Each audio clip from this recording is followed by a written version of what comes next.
वर्तमान शासक नायक भगवान महावीर स्वामी की जय। गुरुनाम गुरुदेव आचार्य भगवंत श्री विराग सागर मुनि महाराज की जय। वर्तमान पट्टाचार्य आचार्य भगवंत श्री विशुद्ध सागर जी मुनि महाराज की जय। परम पूजनीय दीक्षा प्रदाता आचार्य भगवंत विभव सागर जी मुनि महाराज की जय। द्वादशांग जिनवाणी माता की जय। परम पूज्य मुनि श्री श्रम सागर जी मुनि महाराज की जय। मुनि संघ की जय। प्रिय आत्मन, 16 कारण भावनाओं की चर्चा में आज हम 7वें नंबर की भावना की चर्चा करेंगे। अर्थात कल हमने चर्चा की थी शक्ति तस त्याग की, आज हम चर्चा करेंगे शक्ति तस तप की चर्चा। प्रियात्मन,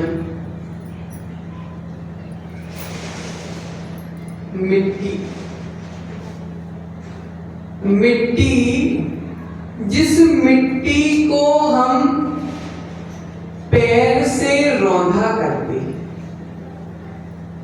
जिस मिट्टी को हम पैर से दबाया करते हैं, जिस मिट्टी पानी के प्रभाव से कीचड़ कीचड़ बन जाती है। जिस मिट्टी को पानी बहाकर ले जाता है, जिस मिट्टी की कोई इज्जत, मयूर भैया, जिस मिट्टी को हम पैर से दबा देते हैं, जिस मिट्टी के पानी के प्रभाव से वह मिट्टी गल जाती है, और वही मिट्टी अगर पानी तेज आए तो पानी उस मिट्टी को बहाकर भी ले जाता है। लेकिन अगर वही मिट्टी कुंभकार के हाथ में आ जाए और उस मिट्टी को कुंभकार तपा दे, वह मिट्टी अगर कुंभकार के पास आ जाए और कुंभकार उस मिट्टी को तपा दे, तो जो मिट्टी, भैया, जो मिट्टी पैर से दबाई जाती थी, वही मिट्टी माथे में कलश का रूप ले लिया। वही मिट्टी जो पांव से दबाई जाती थी, वह मिट्टी मंगल रूप ले लिया करती है। जो पानी उस मिट्टी को गला देता था, जो पानी उस मिट्टी को बहा देता था, आज वही पानी उस मिट्टी के मटके में सुरक्षित हो जाता है। तप की महिमा है, तपस्या की महिमा है, वह मिट्टी तपी है। प्रियाजमन, यह है चमत्कार, यह है आश्चर्य तपस्या का, यह है प्रताप तपस्या का, यह है शक्ति तपस्या। प्रियात्मन, तप एक ऐसी प्रक्रिया है, तप एक ऐसी प्रक्रिया है जो साधारण आदमी को, साधारण जीव के भीतर असाधारण क्षमताओं को प्रकट किया करता है। जो साधारण व्यक्ति को, पप्पू भैया, तप के अंदर ऐसी शक्ति है, तप के अंदर एक ऐसी शक्ति है जो साधारण को भी विशेष बना दिया। जिनवाणी कह रही है, विराट भैया, जिनवाणी कह रही है, बिना तपस्या से मुक्ति नहीं है, बिना तपस्या के मुक्ति नहीं है। आचार्य भगवंत तो बहुत बड़ी बात कह रहे हैं। क्या कह रहे हैं दादी? एक क्षण की तपस्या, एक पल की तपस्या अनंत भवों के पापों को नष्ट कर दिया। एक पल की तपस्या अनंत भवों के पापों को धो दिया करती है। प्रियात्मन, मयूर भैया, रुई का बहुत बड़ा ढेर लगा है, कपास का बहुत बड़ा ढेर लगा हुआ है विराट भैया, लेकिन अग्नि की एक चिंगारी कितना भी बड़ा ढेर लगा हो, पल भर में उसको राख कर देती। अग्नि की एक चिंगारी कपास के बड़े से बड़े ढेर को भी पल भर में राख कर दिया करती है। उसी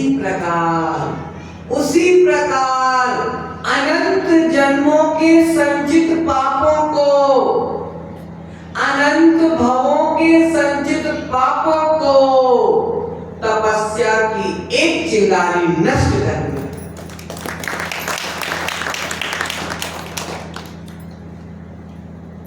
यह है तपस्या की महिमा, यह है तप की महिमा।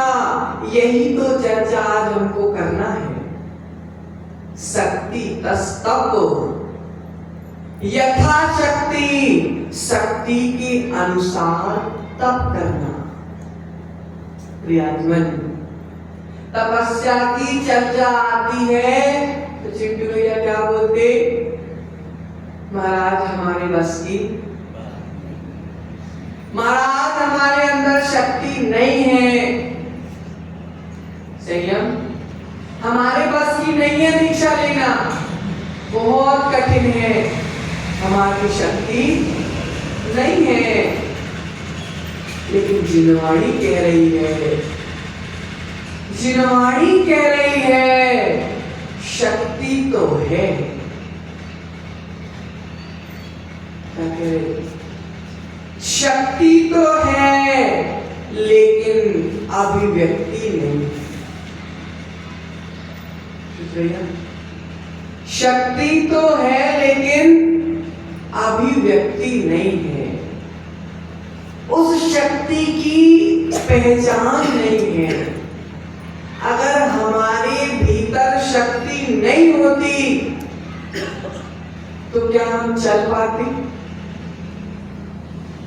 हमारे भीतर शक्ति नहीं हो पाती तो क्या हम बोल पाते? हमारे भीतर अगर शक्ति नहीं होती तो क्या हम उठ पाते, बैठ पाते? अगर हमारे भीतर शक्ति नहीं होती तो हम दुकान चला पाते? अगर हमारे भीतर शक्ति नहीं होती तो क्या हम खेत में काम कर पाते? अगर हमारे भीतर शक्ति नहीं हो पाती तो क्या हम विषयों को भोग पाते? अगर हमारे भीतर शक्ति नहीं हो पाती तो क्या हम पाप कर पाते? पाप करने के लिए तो शक्ति है, पाप करने के लिए शक्ति तो है, लेकिन पुण्य करने के लिए शक्ति हमारे भीतर है, लेकिन हम पहचान नहीं। शक्ति तो है, शक्ति तो है, लेकिन शक्ति कहां लगाना है ये बात सोचने की शक्ति नहीं।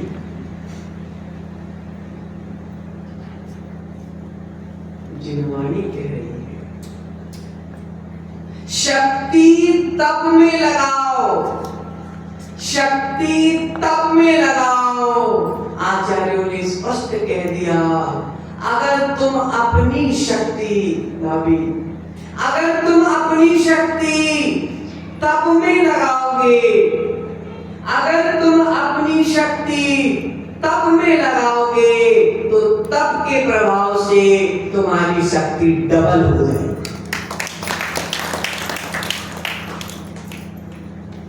तप के प्रभाव से शक्ति की वृद्धि होती है। तप करोगे तो शक्ति अपने आप बढ़ जाएगी। प्रियात्मन, शक्ति तो है लेकिन शक्ति को पहचान नहीं पाते। सम्मेद शिखर की वंदना किसने किसने की यहां पे? सबने की। 9 किलोमीटर चलना, 9 किलोमीटर की वंदना करना और फिर से 9 किलोमीटर। फिर आप कहते हो शक्ति नहीं।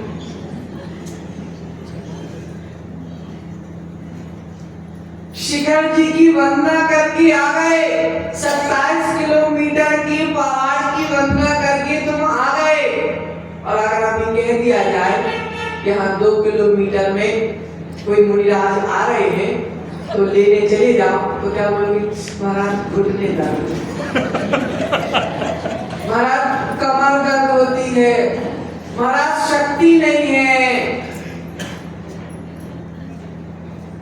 प्रियात्मन, जिनवाणी कह रही है तुमने शक्ति के कारण शिखर जी की वंदना नहीं की, तुमने शक्ति के कारण शिखर जी की वंदना नहीं की, तुमने भक्ति के कारण शिखर जी की।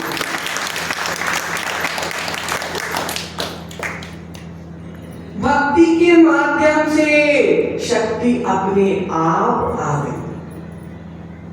सही बोले? भक्ति के माध्यम से शक्ति अपने आप आ गई। तो यात्मन भक्ति जगाओगे, भक्ति जगाओगे तो शक्ति अपने आप जग जाएगी। जैसे ही मन में निष्ठा आती है, जैसे ही मन में भक्ति जागती है, वैसे ही शक्ति प्रकट हो जाती है। आचार्य भगवंत कह रहे हैं, आचार्य भगवंत कह रहे हैं, साधना शक्ति से नहीं होती। सुनिएगा, आचार्य भगवंत कह रहे हैं कि साधना शक्ति से नहीं होती, साधना तो इच्छा शक्ति से होती। हमारी इच्छा शक्ति कैसी है, वैसी हमारी साधना।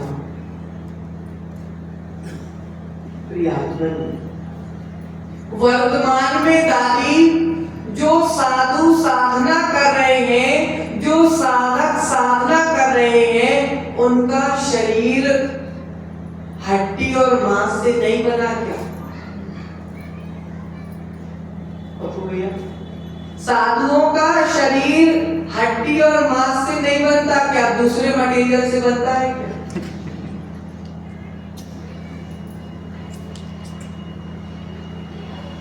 आपका शरीर भी हड्डी और मांस से बना है। हमारा शरीर भी, साधुओं का शरीर भी हड्डी और मांस से ही बना है। शरीर दोनों का एक सा है, शरीर दोनों का एक सा है, लेकिन सोच दोनों की एक सी नहीं है। साधु सोचता है कि मैं अपने विकारों को दूर करूंगा। साधु सोचता है कि मैं अपनी आत्मा को तपाकर कुंदन बनाऊंगा। साधु सोचता है कि मैं तपस्या करके आत्मा को परमात्मा बनाऊंगा। और हम सोचते हैं कि थोड़ी सी भी सुविधा कम हो गई तो हम कैसे रहेंगे, हम एक टाइम भोजन कैसे करेंगे?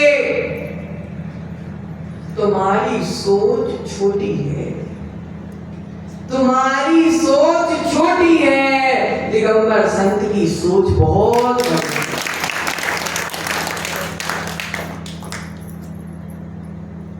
हमारी शक्तियों को इन सुविधाओं ने बंदी बना लिया।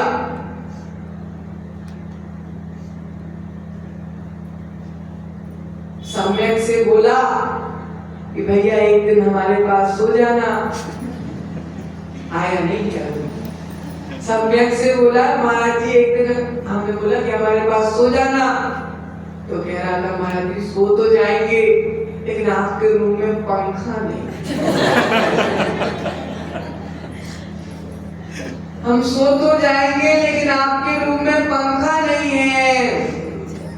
प्रियात्मन, तुम्हारा जीवन पंखे के अनुसार चल रहा, तुम्हारा जीवन पंखे के अनुसार चल रहा। साधु का जीवन जिनवाणी के अनुसार।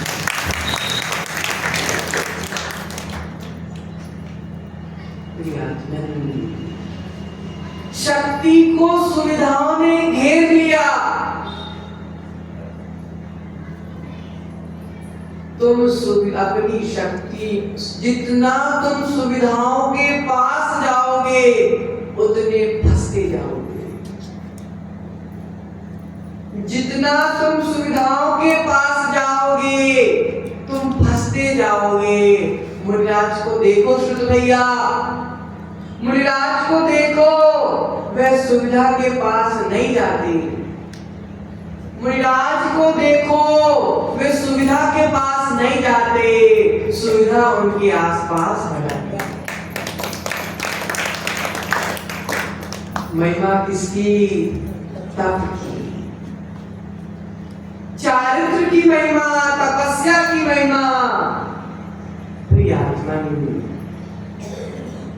मुनिराज विचार करते हैं, दादी मुनिराज विचार करते हैं कि मैं अपनी शक्ति को पहचानूंगा,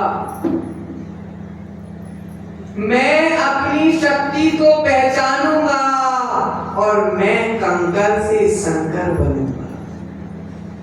क्या विचार करते मुनिराज? मैं कंकर से शंकर बनूंगा। जिन्होंने सुविधाओं को ठुकरा दिया, जिन्होंने सुविधाओं को ठुकरा दिया और साधना को अपना लिया, वे विचार करते हैं कि मैं पत्थर हूं, मैं पत्थर हूं, मैंने सुविधाओं को छोड़ा है, मैं पत्थर हूं, लेकिन विश्वास है मैं पत्थर से एक दिन परमात्मा बनूंगा। जिन्होंने शक्ति का सही उपयोग किया, जिन्होंने शक्ति का सही उपयोग किया, ऐसा जीव ही पतित से पावन बन पाता है।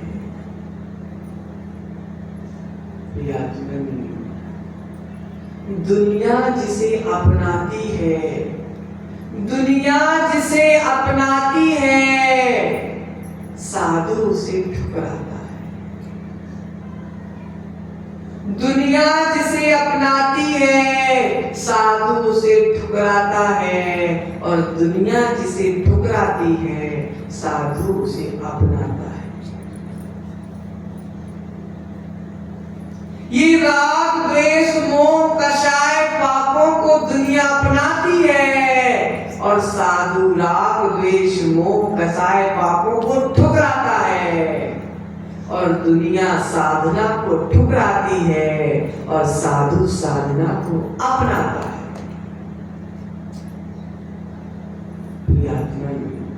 शक्ति को पहचान लिया, जिन्होंने शक्ति को पहचान लिया उन्होंने कपड़े उतारकर फेंक दिए, और जिन्होंने शक्ति को नहीं पहचाना, जिन्होंने शक्ति को नहीं पहचाना, वह 2-2, 3-3 स्वेटर जैकेट ओढ़ के दिसंबर के महीने में घूमते हैं। जिन्होंने शक्ति को नहीं पहचाना, वह स्वेटर कंबल ओढ़ के घूमते हैं।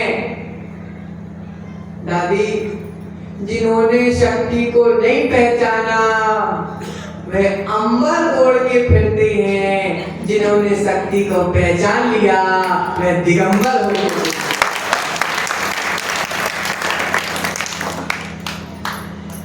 प्रियात्मन महिमा किसकी? तप की। इंसान को अगर ईश्वर बनना है तो शक्ति को पहचानना पड़ेगा।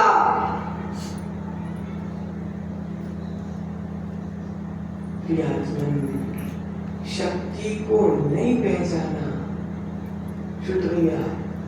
जिन्होंने शक्ति को नहीं पहचाना वह तिर्यंच बन गए।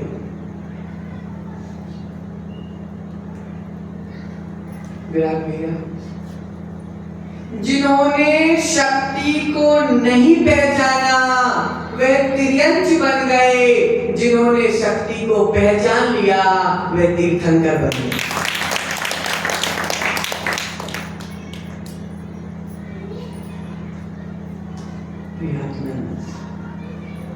सुकुमार मुनि को देखो, सुकुमार मुनि को देखो शुक्रिया, जिनके लिए रत्नों के कंबल भी चुभते थे। सुकुमार मुनि को देखो, जिनके लिए रत्नों के कंबल भी चुभते थे, जिनके लिए सरसों का दाना भी चुभता था, जिनके लिए सूरज की हल्की सी रोशनी भी चुभती थी। जिन्होंने जीवन में कभी सूरज नहीं देखा, लेकिन जब वैराग्य आ गया, जब वैराग्य आ गया, दिगंबर मुनि बन गए, ध्यान में मग्न हो गए।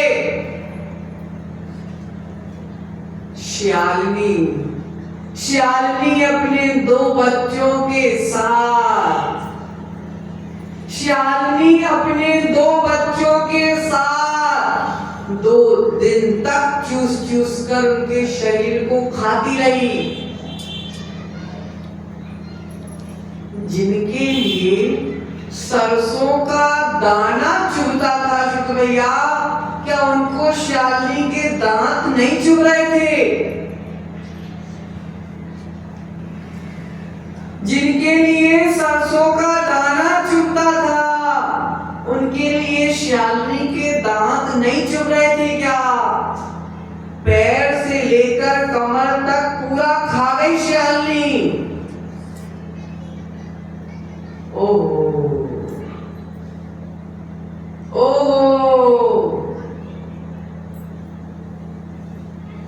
शरीर बदल गया था क्या भाभी? शरीर बदल गया था क्या चिंटू भैया? शहनन बदल गया था क्या? नहीं, ना शरीर बदला था, ना शहनन बदला था, मात्र और मात्र दृष्टि बदल गई। दृष्टि बदल गई, दृष्टि बदल गई। तो जिनको फूल भी कांटे लगते थे, जिनको फूल भी कांटे लगते थे, उनको भी कांटे फूल लगने लगे। दृष्टि, शक्ति को पहचाना, शक्ति को पहचाना। पप्पू भैया, जब तक शरीर से प्रेम था, जब तक शरीर से प्रेम था, जब तक सुविधाओं में भी असुविधाएं लग रही थी।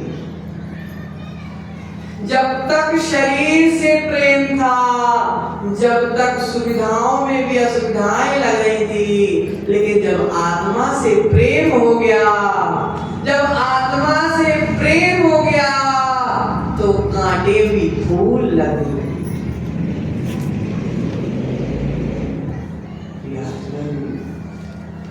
श्रावक कहते हैं साधु कष्ट में है। श्रावक कहते हैं साधु कष्ट में है। ये बोलती है महाराज जी आज अक्का है तो मुंह छोटा हो, महाराज जी आज उपास है तो मुंह छोटा हो गया। साधु कितने कष्ट में है ना? साधु कष्ट में है कि श्रावक कष्ट में है? सुन भैया, साधु कष्ट में है कि श्रावक कष्ट में है? बता दो कैसे? गर्मी लगती है तो एसी, ठंडी लगती है तो कंबल। साधु के पास तो देखो कुछ नहीं है।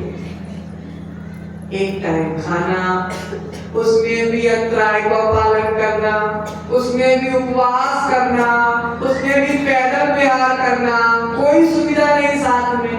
तो फिर आप अच्छे की साधु? अरे कैसे साधु अच्छे हैं? वही तो पूछ रहे हैं हम।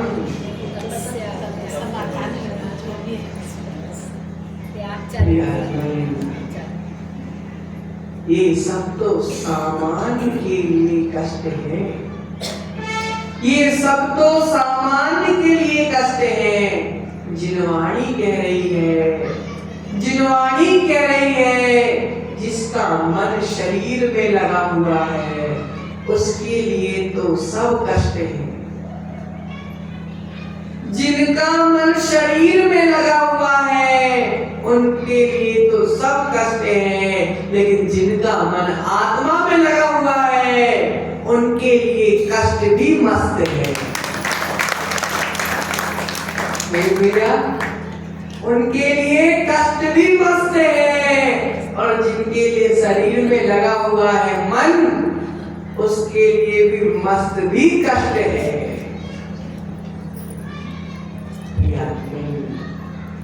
एक संत से एक व्यक्ति ने पूछा कि महाराज, आपका जीवन कितना कठिन है, आपका जीवन कितना कठिन है। संत ने बोला, किसने कहा? सब वो कहने लगा, हम देख रहे हैं ना महाराज, आपका जीवन कितना कठिन है। महाराज ने बोला, एक दिन आप मात्र थोड़ी सी चाय पीकर दुकान चले गए। एक दिन आप मात्र थोड़ी सी चाय पीकर दुकान चले गए और जैसे ही दुकान पहुंचे तो ग्राहकों की लाइन लग गई। तो ग्राहक को देखने में लग गए, इत्तेफाक से उस दिन दुकान में कोई भी कर्मचारी नहीं आया और आप दुकान में लग गए, ग्राहकों में लग गए। बज गए 12, भूख का समय हो गया, बहुत तेज भूख लगने लगी और जैसे ही आपने सोचा कि अब घर जाके भोजन करने जाऊंगा, फिर से ग्राहक की लाइन लग गई। फिर आप ग्राहक देखने लगे, बज गए दोपहर के 2।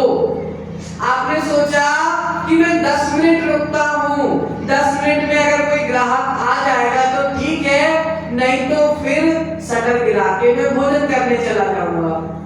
आसपास कोई भी खाने पीने की दुकान नहीं और जैसे ही 2:10 हुए, फिर ग्राहकों की लाइन लग गई। फिर ग्राहक देखने लगे और देखते देखते बज गए शाम के 4। ग्राहकों की लाइन बंद नहीं हुई, ग्राहक लगे ही रहे। बजते बजते बज गए रात के 8। अब महाराज ने पूछा, क्यों भैया, भूख नहीं लगी क्या? तो उसने बोला, महाराज, आमदनी के आगे भूख प्यास नहीं दिखती मुझे। क्या बोला भाईजान जी? आमदनी के सामने भूख प्यास नहीं दिखती।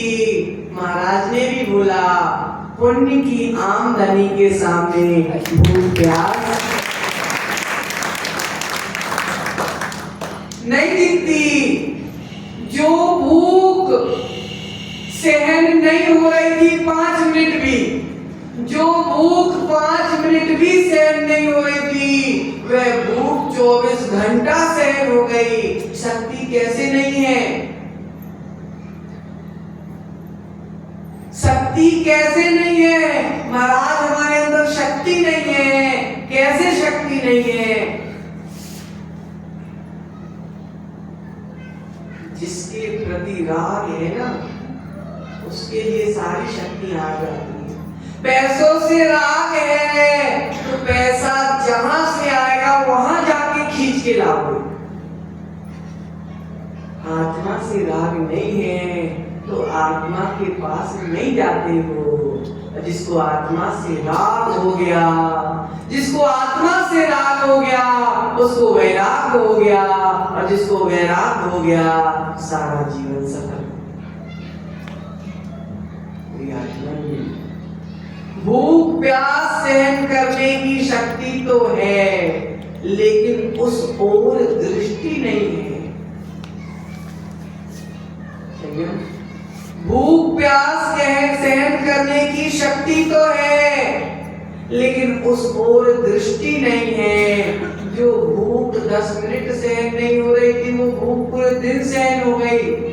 इससे हमको पता चलता है कि शक्ति तो है, लेकिन नजरिया नहीं है।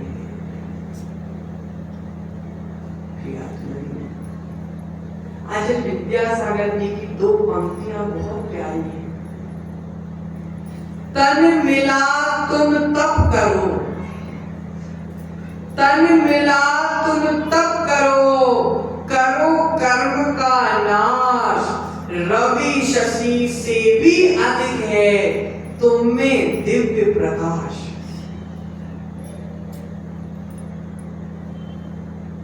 तन मिला है तो तप करो, तपस्या करो, साधना करो और अपने कर्मों का नाश करो। सूरज से ज्यादा, चंदा से ज्यादा, सूरज और चंदा से भी ज्यादा तुम्हारे भीतर प्रकाश भरा हुआ है।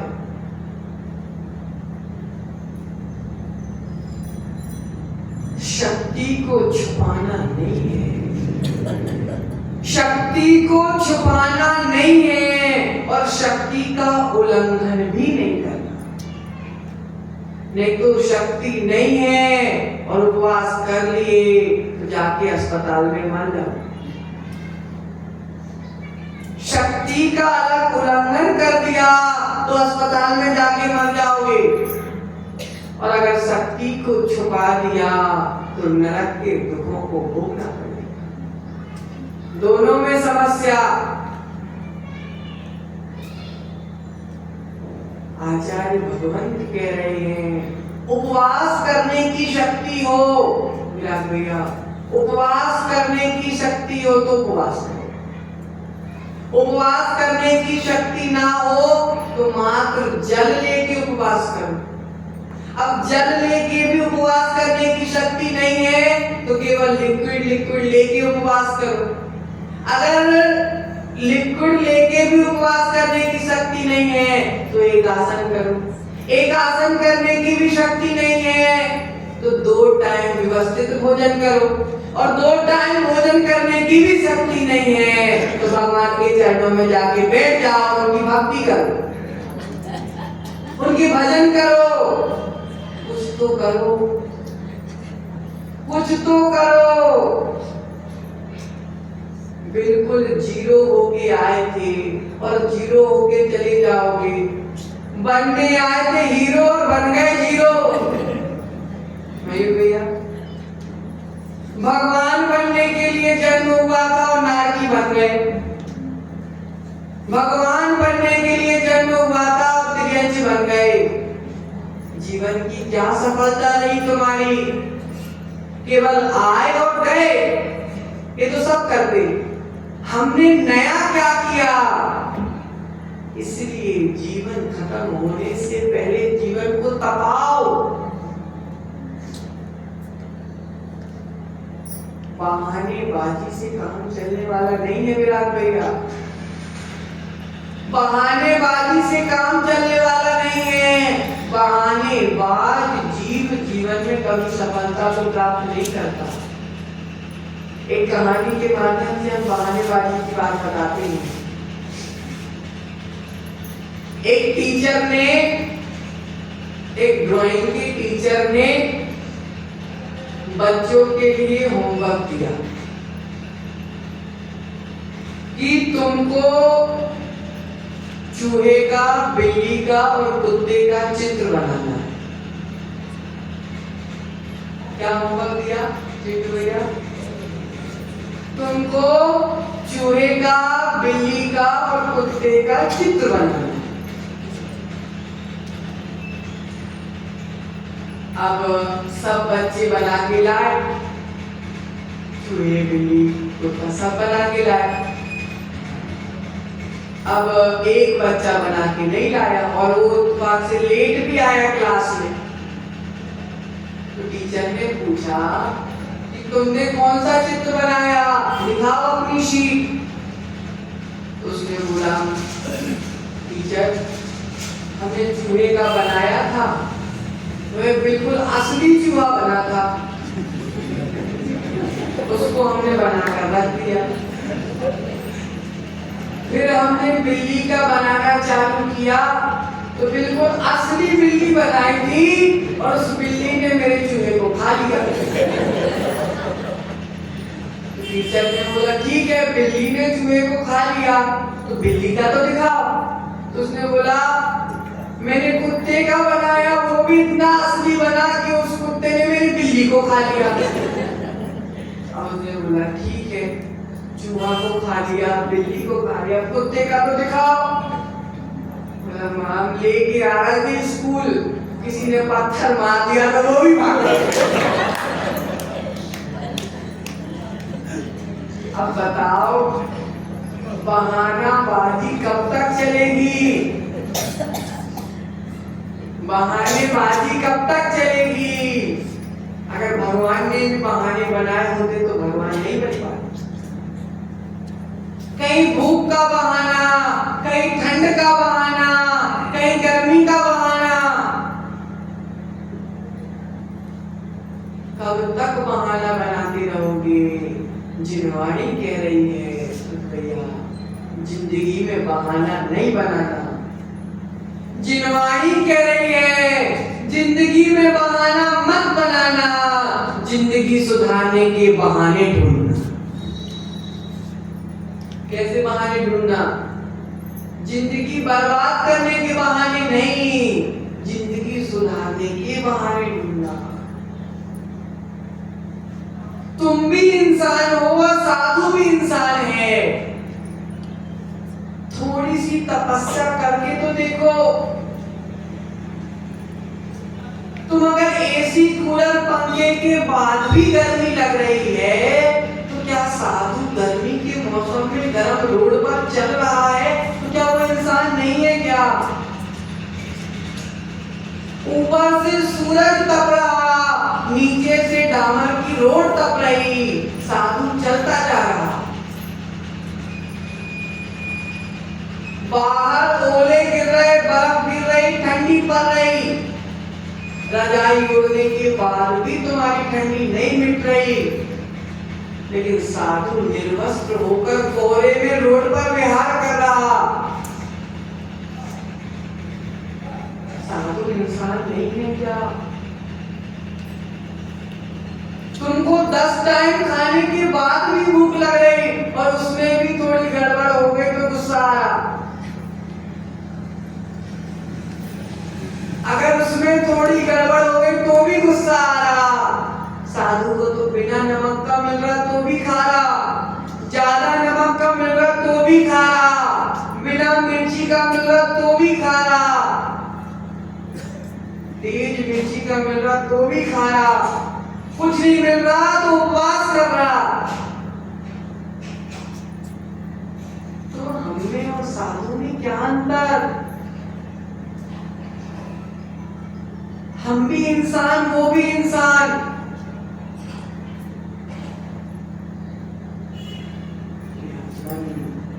साधु ने शक्ति को पहचाना और हमने शक्ति को छुपा दिया। साधु ने शक्ति को पहचान लिया तो तपस्या कर रहे, और हमने शक्ति को नहीं पहचाना तो भटक रहे। हमारे बस की नहीं है, हमारे बस की नहीं है। तुम्हारे बस की कैसे नहीं है? दूध अगर तपता है तो घी बन जाता है। दूध अगर तपता है तो शुक्रिया घी बन जाता है। दूध की कीमत 50 रुपए, घी की कीमत 800 रुपए। पत्थर जब खदान से निकलता है तो कोई कीमत नहीं। पत्थर जब खदान से निकलता है तो कोई कीमत नहीं। जब पत्थर के लिए छेनी हथौड़ी से मार मार कर प्रतिमा बनाया जाता है तो उसकी महिमा लाखों में।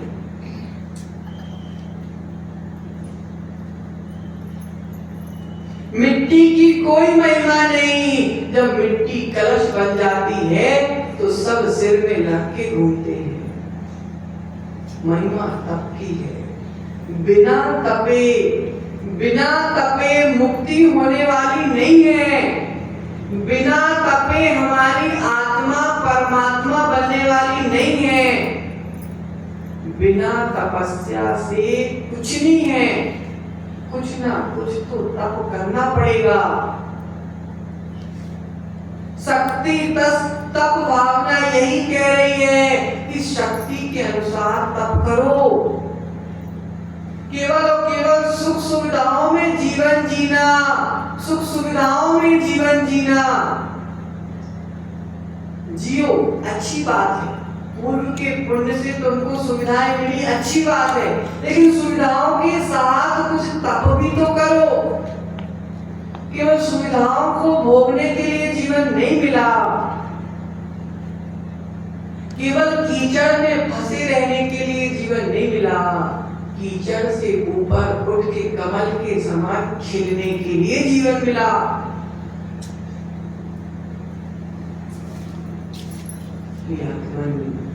बिना तप के जीवन शून्य है, बिना तप के जीवन शून्य है, जीवन का कोई महत्व नहीं। हमारा जैन धर्म सब धर्मों से अलग क्यों है? हमारा जैन धर्म सब धर्मों से अलग क्यों है? मात्र हमारा जैन धर्म अपने तप के कारण, अपने त्याग के कारण सब धर्मों से अलग है। जैन धर्म के साधु सब धर्मों के साधु से अलग क्यों है? कपड़े तो सभी साधु उतार सकते हैं, कपड़े वस्त्र तो सभी साधु उतार सकते हैं, लेकिन वासना तो मात्र जैन साधु ही उतार सकते हैं। वस्त्र उतारने की महिमा नहीं है सचिन भैया, वस्त्र उतारने की महिमा नहीं है, वासना उतारने की महिमा। 70 साल 60 साल 70 साल तक के अगर आदमियों से अभी ब्रह्मचर्य लेने का बोलोगे तो हमारे बस की नहीं है। 70 साल की उम्र में भी ब्रह्मचर्य लेने का बोलोगे तो भी हमारे बस की नहीं है, ऐसा बोलते हैं।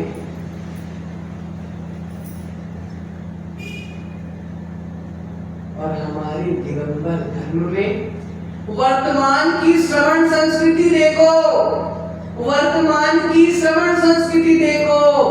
भैया दुनिया भर में कहीं 18 साल, कहीं 20 साल, कहीं 22 साल, कहीं 25 साल, कहीं 40 साल के छोटे छोटे दिगंबर मुनि धर्म का नाम रोशन कर रहे हैं।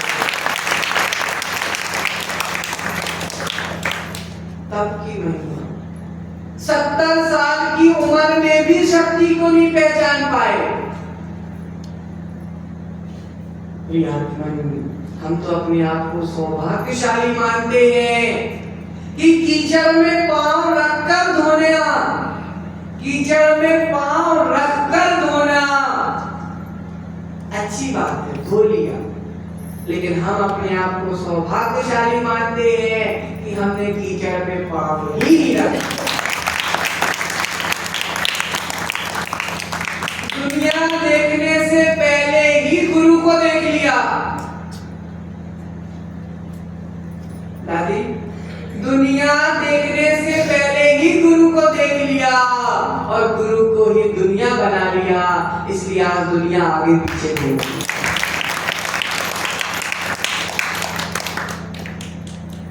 जिसने दुनिया अपने गुरु को ही दुनिया बना लिया, दुनिया आगे पीछे घूमती है, और जो दुनिया के पीछे घूमते हैं और जो दुनिया के पीछे घूमते हैं तो जीवन भर पीछे ही घूमते रह जाते हैं।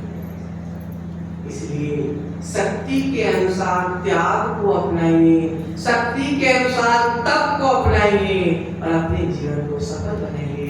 इसी मंगल भावना के साथ परम पूजनीय आचार्य श्री विभो सागर जी महाराज